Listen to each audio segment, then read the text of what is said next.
unquestionably, the problem of the fact that things weren't exactly the way we thought they were has undermined the credibility of those who are warning that things are dangerous now. I will tell you just very quickly that a big part of that problem is I don't think the Bush administration did the job it should have in explaining what was found in Iraq. For example, little known fact, but the Iraq Survey Group that went into Iraq to find out the truth after the place was liberated came back with a report that famously said in the banner headlines, "No WMD found." It also said that it did find active production, albeit small levels, of biological and chemical agents.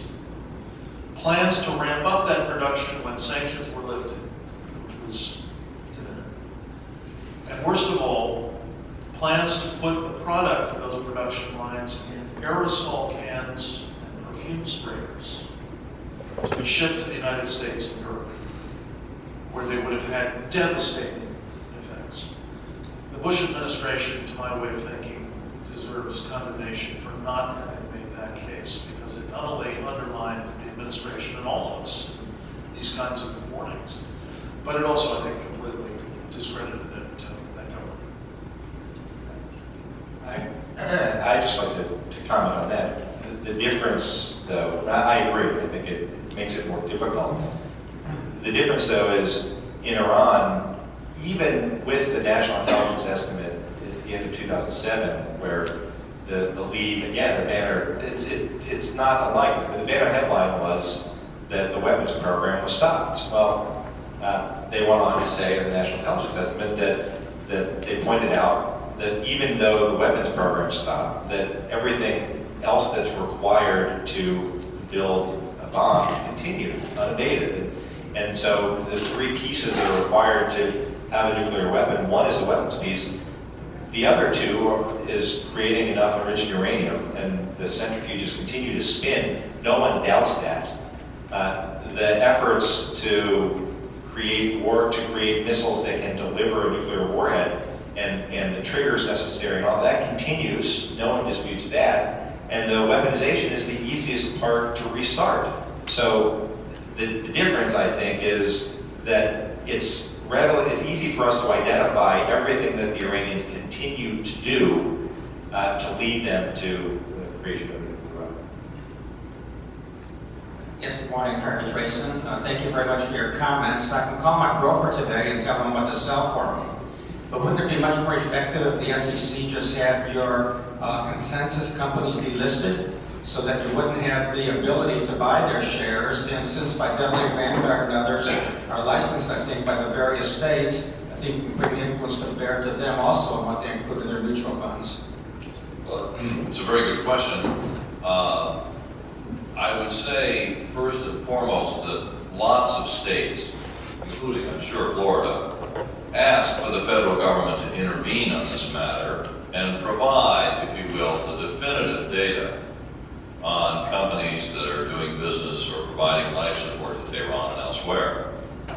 And it is also the case, though, with this Office of Global Security Risk at the SEC, that they, too, at least know when companies want to trade in the United States, they need to conduct filings. And in those filings, they're admitting, or they're compelled to admit, their involvement in these countries. And the SEC did try, in that limited way, to stand up a website that listed the companies that at least they knew about that were doing business in the terror-sponsoring states.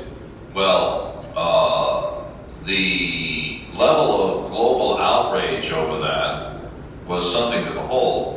I remember the Financial Times said something like, SEC outrages international investor community. And the SEC, because they didn't have a comprehensive list, only the ones that were trading in the United States, and many of those firms are not. They're foreign firms that may be trading in other markets than our own.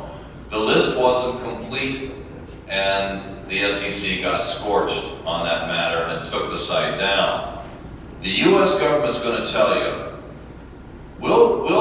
inform you properly as to what's legal and what's illegal.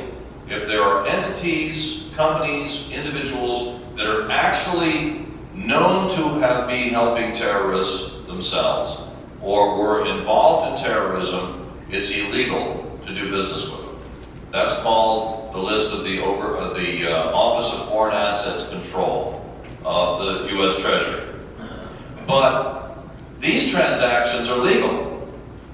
You have U.S. companies that go overseas and through their overseas subs use that loophole. If they can keep an arm's length from their head offices, which is required by law, Halliburton, GE, ConocoPhillips, all of them had to be stopped by New York City Fire and Police, who said, we will divest if you don't stop this gambit of circling into those countries through your overseas subs. And all of them pledged to do so rather than to face those shareholder resolutions.